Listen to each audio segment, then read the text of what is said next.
তুমি এই বাসায় কিভাবে এলে আপনি? এখানে কি তোমার কোনো রিলেটিভ থাকে নাকি? না, এখানে আমার কোনো রিলেটিভ থাকে না। আসলে আমরা নিউ ভাড়াটে, আমি আর আমার কয়েকজন ফ্রেন্ড মিলে আহ, এই বাসায় ফ্ল্যাট ভাড়া নিয়েছি। কিন্তু তোমরা এখানে কি করছো? না, আমরা এখানে থাকি না, এটা আমার ছোট ফুপির বাসা। ছিল না, তাই সবাইকে নিয়ে এখানে ঘুরতে চলে আসলাম। মা সারিকা আর সাইফার সাথে আরো কিছুক্ষণ কথা বললো। কথায় কথায় জানতে পারলো সারিকা আর সাইফা হচ্ছে আহানের মামাতো বোন। আহানের মায়েরা হচ্ছেন 3 ভাই বোন। সবার বড় হচ্ছে সারিকার বাবা হাসান চৌধুরী। হাসান চৌধুরীর এক ছেলে, 2 মেয়ে। বড় ছেলের নাম হিয়ান চৌধুরী, পেশায় একজন লয়ার। আর ছোট 2 মেয়ে হলো সারিকা আর সাইফা, দুজনেই অনার্স ফাইনাল ইয়ারে পড়ে। সারিকার মেজো ফুপির নাম ছিল মুনা খান। তিনি অনেক বছর আগে মারা গেছেন। ওনার 2 ছেলে, বড় ছেলে আহান আর ছোট ছেলের নাম আহির। আহিরের যেদিন জন্ম হয়েছিল সেদিন অপারেশন থিয়েটারে মুনা খানের মৃত্যু হয়। স্ত্রী মারা যাওয়ার 4 বছর পরেও আহাদও ব্রেন স্ট্রোক করে মারা যান। চোখের সামনে নিজের স্ত্রীর মৃত্যু দেখে আস্তে আস্তে নিজেও দুর্বল হয়ে পড়েছিলেন, কিন্তু সেটা কাউকে বুঝতে দেননি। যতদিন বেঁচে ছিলেন ততদিন নিজের হাতে ছেলে দুটোকে মানুষ করেছেন। ছেলেরা যাতে মায়ের অভাব ফিল না করতে পারে সেজন্য সবসময় নিজের কাজকর্ম ভুলে গিয়ে সারাক্ষণ ছেলেদেরকে আগলে রাখতেন। কিন্তু ভালোবাসার মানুষটাকে চলাচল ভেতরে ভেতরে এতটাই ভেঙে পড়েছিলেন যে কাউকে কিছু বলেননি। একদিন হুট করে পৃথিবী ছেড়ে বিদায় নিয়ে চলে গেলেন। তারপর থেকে আহান আহির ওর ছোট খালামণি মীরা রহমানের সাথে থাকে। অনেক বছর আগে কোনো এক ঝামেলার কারণে মীরা রহমান ওনার হাজবেন্ড থেকে আলাদা হয়ে গেছেন, তবে ওনাদের মধ্যে এখনো ডিভোর্স হয়নি। মীরা রহমানের এক ছেলে, তার নাম হচ্ছে মিহির, যে মীরা রহমানের সাথেই এই বাড়িতেই থাকে। আর ছোট মেয়ের নাম মেঘনা। মেঘনা এখন মীরা রহমানের হাজবেন্ড আজম রহমানের সাথে ইউরোপে আছে। যে মেঘনা মাঝে মাঝে ওর বাবাকে না জানিয়ে বাংলাদেশে এসে মীরা রহমান সহ আহির, মিহির, আহান ওদের সবাইকে দেখে যায়। মায়া সারিকা সাফার কাছ থেকে এতক্ষণ সব কথাগুলো মনোযোগ সহকারে শুনছিলেন, তবে শেষের কথাটা শুনে ভীষণ হাসি পেল। যেখানে ওর বাবা একটা সেকেন্ডের জন্য ওকে চোখের আড়াল করে না, সেখানে নাকি ও ওর বাবাকে না বলে ইউরোপ থেকে বাংলাদেশে এসে সবার সাথে দেখা করে যায়। এটাও বাবা চায়, তবে মায়া এটা বেশ ভালো করে বুঝতে পেরেছে এখানে কে এসেছে দেখা করে যায়, সেই মেঘনাটা আসলে কে। মায়া তাচ্ছিল্য হেসে মনে মনে বলে, কুকুরের লেজ যেমন সোজা হয় না, তেমনি তোমরাও আর জীবনে নিজেদের শুধরাতে পারলে না। মায়ের ভাবনার মধ্যে সাইফা এসে মায়ের এক হাত ধরে বায়না সুরে বলে, আপনি চলো, তোমাকে ফুপির সাথে আলাপ করিয়ে দিই। মায়া খানিকটা চমকে উঠে বলে, না না, এখন আমার অনেক কাজ আছে, এখন আমি বাসা যাই, পরে সবার সাথে আলাপ করে নিব। কথাটা বলে মায়া চলে যেতে নিল, কিন্তু সারিকা আর সাইফা ওকে জোর করে ধরে টানতে টানতে লিফটে উঠিয়ে নিয়ে যেতে লাগলো। লিফট এসে 7 ফ্লোরে থামলো। 7 ফ্লোর আর 8 ফ্লোর পুরোটা মীরা রহমানের, আর বাকি ফ্লোরগুলোতে ফ্লোর করে ভাড়া দেওয়া আছে। মায়া আর দিশেরা 6 ফ্লোরে একটা ফ্ল্যাট নিয়েছে। লিফট থেকে নেমে সারিকা গিয়ে দরজার সামনে কলিং বেল বাজালো। কিছুক্ষণ পরেই একটা মেয়ে এসে দরজা খুলে দিল। মায়া মেয়েটাকে পা থেকে মাথা পর্যন্ত একবার দেখলো, দেখে বোঝা যাচ্ছে মেয়েটা প্রেগনেন্ট। সাইফা মেয়েটাকে ইশারা করে মাকে উদ্দেশ্য করে বলল, আপি, উনি হচ্ছেন আমার একমাত্র ভাবিপু আলিশা।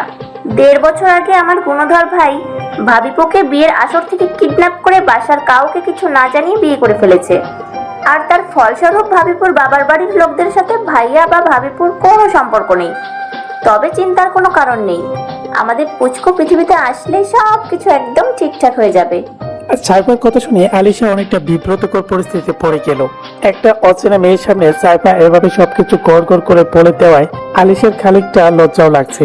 তবে সারিকা সাইফা সেদিকে পাত্তা না দিয়ে মায়ের হাত ধরে টানতে টানতে বাসার ভিতরে নিয়ে গেল। ওদের দেখে মনে হচ্ছে মায়াকে ওরা যেন অনেক আগে থেকেই চেনে। বাসার ভেতরে ঢুকে মায়ের দৃষ্টি গেল ড্রয়িং রুমে সোফার উপর। সেখানে বসে সবাই চা খাচ্ছে। সারিকা সাইফা মায়াকে নিয়ে সোফার দিকে এগিয়ে যেতেই ওখানে উপস্থিতি সবার দৃষ্টি ওর উপর পড়লো। মায়াকে দেখে মিহির আর আহির বসা থেকে উঠে দাঁড়িয়ে গেল। আহির মায়ের সামনে এসে ভ্রু কুঁচকে বলল, এই মেয়ে, তুমি আমাদের বাড়িতে কি করছো? এবার কি আমাদের নামে আমাদের বাড়িতে কমপ্লেন করতে এসেছো নাকি? সেদিন হাসপাতালে গিয়ে যে তোমাকে সরি বলে আসলাম, তাতে মন ভরেনি? এখন আমাদের বাড়িতে পর্যন্ত সেরেছো? আহিরের কথা শুনে মায়া পোকার মতো তাকিয়ে রইল ওর দিকে। সারিকা রাগী কণ্ঠে আহিরকে উদ্দেশ্য করে বলল, মুখটা কি বন্ধ করবে প্লিজ? না জেনে না বুঝে এত বক বক কেন করো তুমি? সব সময় বাড়াবাড়ি করো, তোমার স্বভাবে পরিণত হয়েছে। চুপচাপ দাঁড়িয়ে থাকো, একদম কোনো কথা বলবে না। সারিকার কথা শেষ হতে সাইফা মায়াকে উদ্দেশ্য করে বলল, মায়া আপু, আপি, আহির ভাইয়ের কথায় কিছু মনে করো না প্লিজ। ও সবসময় উল্টোপাল্টা কথা বলে, আমরা কেউ ওর কথায় পাত্তা দিই না, তুমিও দিও না। সাইফার কথা শুনে আহির রাগের দৃষ্টিতে সাইফার দিকে তাকালো। সাইফা একটা ডোন্ট কেয়ার ভাব নিয়ে আহিরের সাইড কাটিয়ে সবার সামনে গিয়ে দাঁড়িয়ে বলল, গাইস, এটা হলো মায়া আপি, এই বাসার নিউ ভাড়াটে। আর এনাকেই আহির ভাইয়া মিহির ভাইয়া চিলি সসের নুডলস খাইয়েছে, যার জন্য অবশ্য আহান ভাইয়ের হাতে 2-4টে ঝড়ও খেয়েছে। আহির আর মিহিরকে আহান চর মেরেছে এটা শুনে মা একটু অবাক হলো। ওর যতদূর মনে আছে আহান সবসময় আহির আর মিহিরকে নিজের থেকেও বেশি ভালোবাসতো, মাঝে মাঝে শাসনও করতো ঠিকই, কিন্তু কখনো হাত তোলেনি গায়ে। মীরা রহমান, শারমিন চৌধুরী, মীরা রহমানের বাবা মা, ওনারা সবাই মায়ের দিকে তাকিয়ে আছে। মায়ের চোখে গোল মোটা ফ্রেমের একটা চশমা দেওয়া, চেহারার অর্ধেকটা চশমাতে ঢেকে গেছে। গায়ের একদম সাদা রঙের নর্মাল একটা 3 পিস পরা, চুলগুলো তেল দিয়ে খোপা করা। মাকে দেখে যে কেউ বলবে ও একদম নিম্ন মধ্যবিত্ত ফ্যামিলির মেয়ে। মীরা রহমান গম্ভীর কণ্ঠে সারিকা সাইফাকে উদ্দেশ্য করে বলল, তোমাদের দুজনকে আজকে শেষবারের মতো একটা কথা বলছি, ভালো করে মাথায় ঢুকিয়ে নাও। চিনো না জানো না এমন কাউকে কখনো আমার বাসায় নিয়ে আসবে না। কারোর সাথে বন্ধুত্ব করা ভালো কথা, তবে এভাবে হঠাৎ তাকে বাসায় নিয়ে আসাটা একদম ঠিক না। মীরা রহমানের কথায় সারিকা আর সাইফার এতক্ষণে হাসি মাখা মুখটা একদম কালো মেঘে ঢেকে গেল। মায়া একটা তাচ্ছিল্যে হাসি দিয়ে কাউকে কিছু না বলে দরজা দিকে পা বাড়ালো। পিছন থেকে মীরা রহমান জোর গলায় ডেকে মায়াকে দাঁড় করালেন। ওনার ডাক শুনে মায়া দাঁড়িয়ে গেল, কিন্তু পিছনে ঘুরলো না। মীরা রহমান বসা থেকে উঠে দাঁড়িয়ে এগিয়ে গিয়ে মায়ের সামনে দাঁড়ালো। তারপর কাট কণ্ঠে বলল, ভাড়া থাকতে এসেছো, ভাড়াটিয়ার মতো থাকবে। খবরদার আমার ছেলে মেয়েদের সাথে বেশি ক্লোজ হওয়ার চেষ্টা করবে না, বুঝতে পেরেছো? মায়া মাথা ওপর নিচ করে হ্যাঁ সূচক মাথা নাড়ালো। মায়ের অ্যান্সার পেয়ে মীরা রহমান আরো বললেন, গুড, এবার তুমি আসতে পারো। মীরা রহমান কথাটা বলার সাথে সাথে মায়া এক ধরে বাসা থেকে বেরিয়ে গেল। মায়া ওই পাশে থেকে বের হয়ে দৌড়ে সোজা আমার ছাদে চলে এলো। ছাদে এসে এক কোনায় গিয়ে ফুপিয়ে ফুপিয়ে কেঁদে উঠলো। খুব কষ্ট হচ্ছে ওর, নিজের মায়ের মুখ থেকে এমন কথা কিছুতে মেনে নিতে পারছে না। মায়া কাঁদতে কাঁদতে বলল, এতগুলো বছর সবাইকে ছাড়া তো ভালোই ছিলাম আল্লাহ, তাহলে কেন আবার এই নিষ্ঠুর মানুষগুলোর সামনে এনে আমাকে দাঁড় করিয়ে দিলে? এই নির্দয় মানুষগুলোকে আমার চাই না। আর ওই মীরা রহমানকে তো কিছুতেই চাই না। এরা সবাই খুব খারাপ, খুব খারাপ। কতটা বলে কাঁদতে কাঁদতে মায়া ফ্লোরে বসে পড়লো। হঠাৎ মায়ের পাশ থেকে কেউ একজন মৃদু কণ্ঠে বলে উঠলো, এই আরি ওকে? আচমকা কোনো প্রশালী কণ্ঠ শুনে মা চমকে উঠলো। তারপর গাড় গুড়িয়ে পাশে তাকাতেই দেখলো আহান ট্রাউজারের পকেটে হাত ঢুকিয়ে সোজা হয়ে দাঁড়িয়ে আছে। মা দ্রুত বসা থেকে উঠে দাঁড়িয়ে ওড়না দিয়ে চোখের পানি মুছলো। তারপর চশমাটা ঠিক করে চোখে পরে নিয়ে বলল, ইয়া, আই এম ওকে। আহান এতক্ষণ মায়ের চেহারা ভালো করে দেখতে পায়নি। ও ছাদে এসেছিল বাচ্চাদের ব্যাডমিন্টন খেলা দেখতে, কিন্তু এখানে কারো কান্নার আওয়াজ শুনে এদিকে এগিয়ে আসে। এসে দেখতে পেল মেয়েটা বসে কান্না করছে। আহান মায়ের চেহারা দেখে অবাক কণ্ঠে বলল, আপনি তো সেই মেয়েটা তাই না? আপনি আমাদের বাসায় কি করছেন? মায়ের কেন যেন আহানের প্রশ্নে কোনো অ্যান্সার দিতে ইচ্ছেই করছে না, তাই ও কিছু না বলে সামনের দিকে হাঁটা দিল। মাকে এভাবে চুপচাপ চলে যেতে দেখে আহান গিয়ে মায়ের সামনে ওর পথ আটকে দাঁড়ালো। তারপর ভ্রুকুচকে বলল, আমার প্রশ্নের অ্যান্সার না দিয়ে কোথায় যাচ্ছেন? আমাদের বাসায় কি করে আসলেন আপনি? মা বিরক্ত সুরে বলল, আকাশ থেকে উড়ে উড়ে এসেছি। আহান কপাল কুচকে বলল, মানে? মায়ের দাঁতে দাঁত চেপে বলল, মানে আপনার মাথা আর আমার মুন্ডু। মায়ের কথা শুনে আহানও ভীষণ বিরক্ত হলো। ও খানিকটা শক্ত কণ্ঠে বলল, আজব মেয়ে তো আপনি। সামান্য একটা প্রশ্ন করেছি, সেটার এত ঘুরিয়ে পেঁচিয়ে অ্যান্সার দেওয়ার কি আছে? আপনাকে আগে এখানে দেখিনি তাই জিজ্ঞেস করলাম। আমি এরকম ঘুরিয়ে পেঁচিয়ে অ্যান্সার দিতেই পছন্দ করি। আর চিন্তা করবেন না, এরপর থেকে আমি আপনাদের বাসায় কেন আছি সেই কারণটা একটা সাইন বোর্ডে লিখে আমার গলায় ঝুলিয়ে তারপর বাসা থেকে বের হবো। তাহলে আশা করি আপনার আর আপনার 14 গোষ্ঠীর আমাকে চিনতে সুবিধা হবে। কথাটা বলে মা হন হন করে সিঁড়ি বেয়ে ছাদ থেকে নেমে গেল। আহান বেবাচাকে খেয়ে মায়ের যাওয়ার দিকে তাকিয়ে আছে। ও এটাই বুঝতে পারছে না যে ও কি এমন বলেছে যার জন্য মেয়েটা এত রেগে গেল। শীত একেবারে শেষের দিকে তাই বিল্ডিং এ সবাই মিলে ঠিক করলো ছোটখাটো একটা পিকনিক করবে। মেঘের ইচ্ছে না থাকা সত্ত্বেও তেষার চোরাচুরিতে ওকে পিকনিকে অংশগ্রহণ করতে হলো। ওরা এই বাসায় এসেছে প্রায় 15 দিন হয়ে গেছে। এর মধ্যে মীরা রহমানের সাথে মায়ের সাথে অনেকবার লিফটে এবং ছাদে দেখা হয়েছে, কিন্তু মীরা রহমান মায়াকে দেখেও না দেখার ভান করে চলে গেছে। এতে মায়ের ভীষণ কষ্ট হলেও সেটা কাউকে বুঝতে দেয়নি। তবে সারিকা সাহেবের মধ্যেও ভীষণ একটা ভালো বন্ডিং হয়েছে। সেদিনই মিরা রহমানের কথাগুলো শুনে মায়া প্রথমে ওদের ইগনোর করেছিল ঠিকই, কিন্তু ওদের বাচ্চামার আবদার দেখে বেশি দিন আর রাগ করে থাকতে পারেনি। বাধ্য হয়ে ওদের সাথে ফ্রেন্ডশিপটা করতে হয়েছে। সারিবা সাহেবা প্রত্যেকদিন ভার্সিটি থেকে একবার করে হলেও মায়ের সাথে দেখা করে। তাছাড়া ওরা যখন মিরা রহমানের বাসায় আসে তখন চুপি চুপি মায়ের ফ্ল্যাটে এসে ওদের সবার সাথে দেখা করে যায়। অবশ্য এটা এখন পর্যন্ত কেউ জানে না।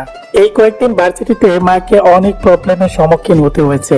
সেই প্রবলেমগুলো অবশ্য আহির আর মিহির তৈরি করেছে।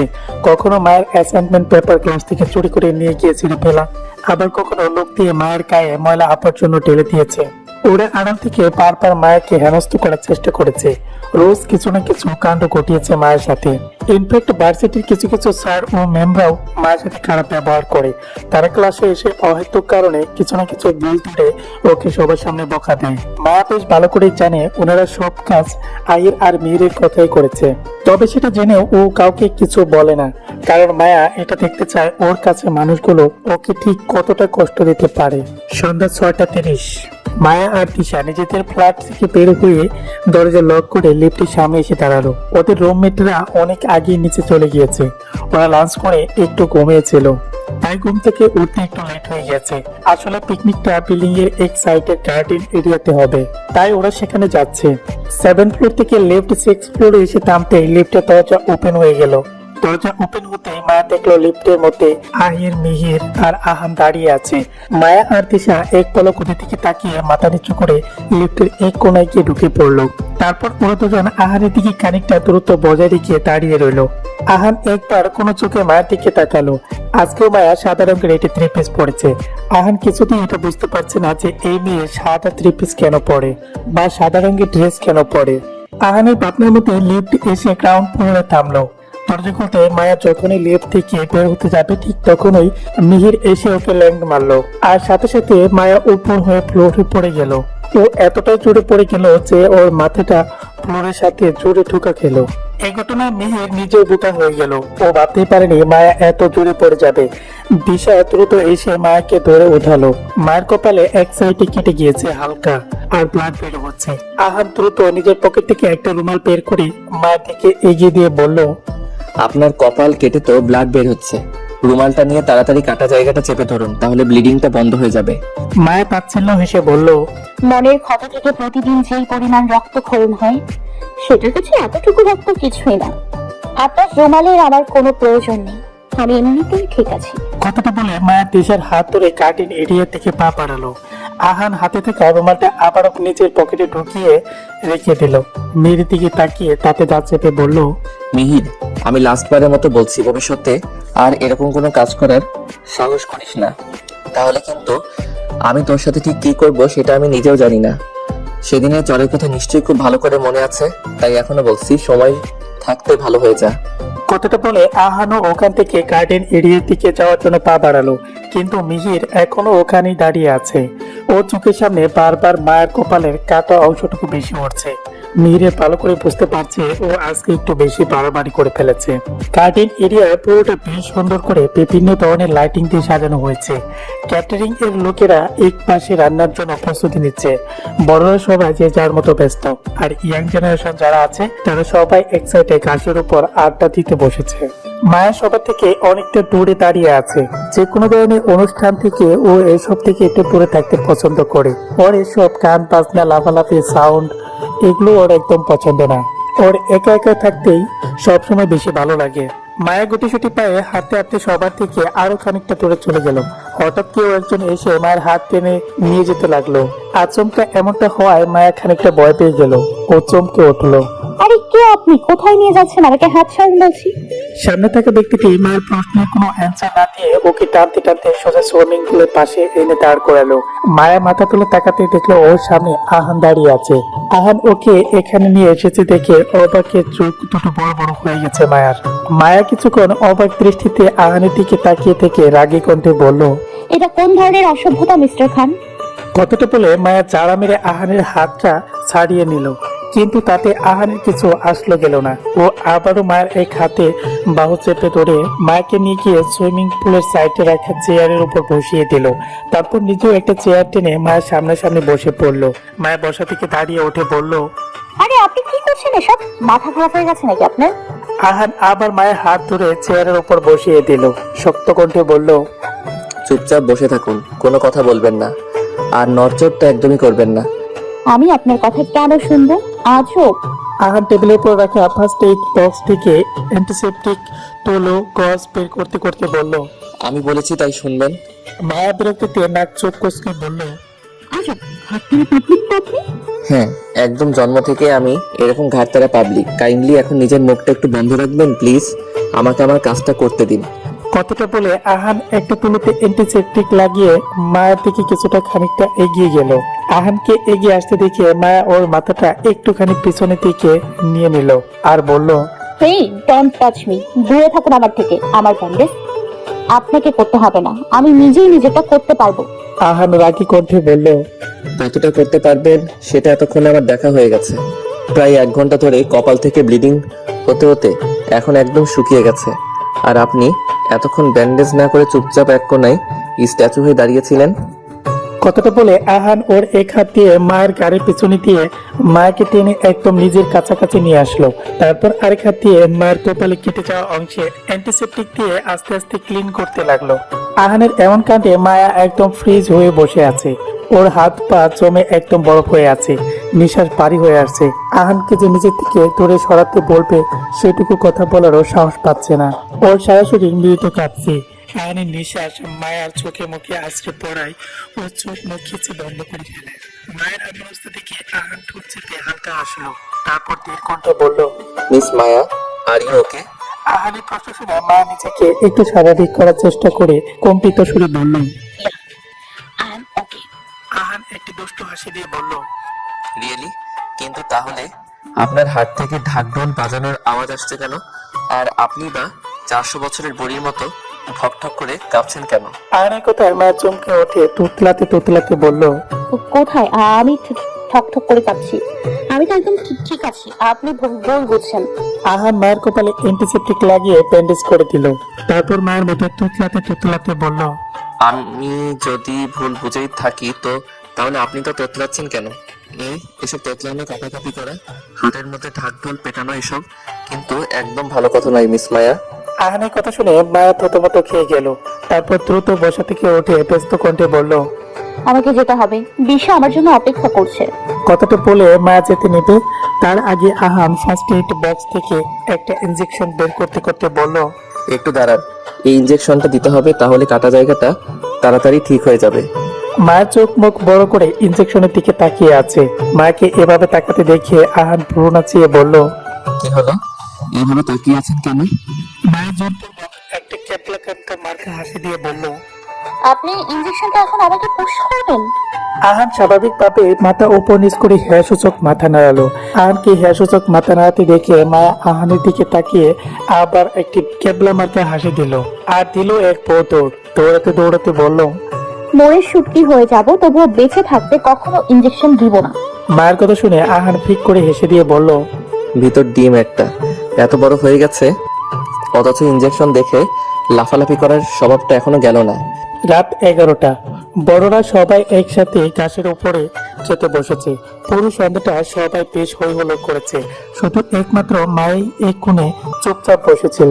খাওয়ার মধ্যেই হঠাৎ করে আলিশা মায়াকে উদ্দেশ্য করে বলল, মায়া, তোমার পরিবারে কে কে আছে? মায়া হেঁটে হেসে বলল, আমার বাবা ছাড়া আমার আর কেউ নেই।